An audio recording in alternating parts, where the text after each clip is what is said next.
How you doing? Mr. DJ's back for my 60s YouTube channel, still outsourcing Billboard's Hot 100 to date, December 31st, 1966. Man, I just look at this Hot 100.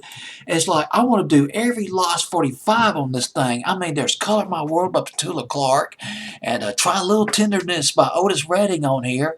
And Hello, Hello by Sopwith Campbell, that would eventually become a big hit. It debuted at number 100 up to 91 the week of December 31st, 1966, and Happenings 10 years ago by the Yardbirds. If I remember correctly, I believe two of the guitar legends of the time, Jimmy Page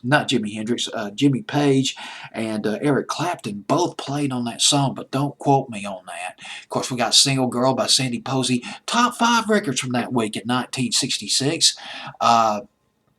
Sugar Town by Nancy Sinatra, beautiful. God, woo, that was a sexy record from a very lovely woman. Sugar Town by Nancy Sinatra at number 5, and her dad, that's Frank Sinatra, with That's Life at number 4 that week.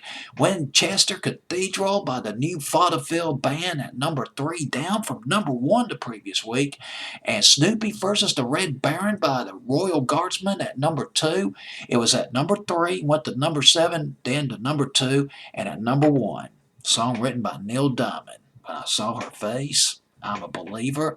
It went from 44 to number 8, skyrocketed to number 8, jumped to number 3, number 1, week of December 31st, 1966.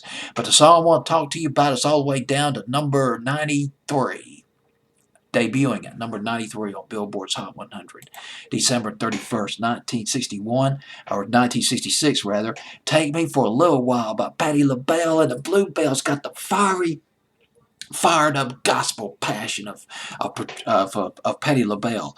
Her real name was Patty Holt. Patricia Holt, I believe, was her real name, and from Philadelphia. She sang in a Baptist church, in a choir, a Baptist church, and she met Cindy Birdsong, was friends with Cindy Birdsong, and they formed an act called the Ordettes. This was in 1960, and Patti LaBelle, about 15, 16 years old when she formed this act with Cindy Birdsong.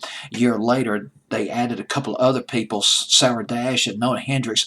Nona Hendrix would become popular on the R&B charts in the 70s and 80s later on, and eventually they became the Bluebells. They called themselves the Bluebells, and their first hit, I Sold My Heart to the Junk Man, 1962, spring 1962, went to number 15 on Billboard's Hot 100, a Lost 45. Gotta play that little sock hop classic. I believe they were backed by another group called the Starlets on that record, and a couple of other hits that they had.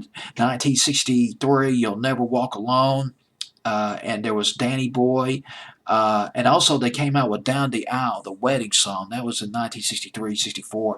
Got a big break, or so it seemed. They got a deal with Atlantic Records, 1965, the prestigious Atlantic Records, and teamed up with a producer named Bobby Martin. Released a slew of R&B songs, minor R&B hits, minor pop hits, nothing that got really big.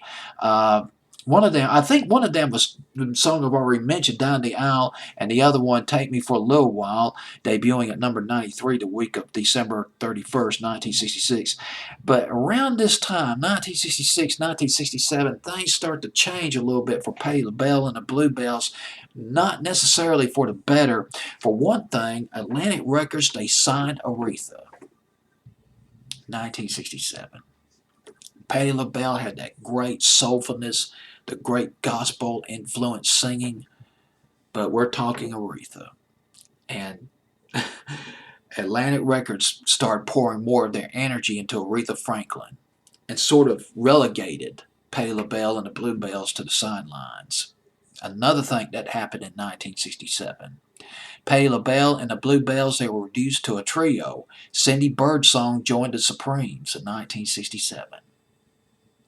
They played the Chitlin circuit for the rest of the 60s, Patti LaBelle and the Bluebells, but they got a break.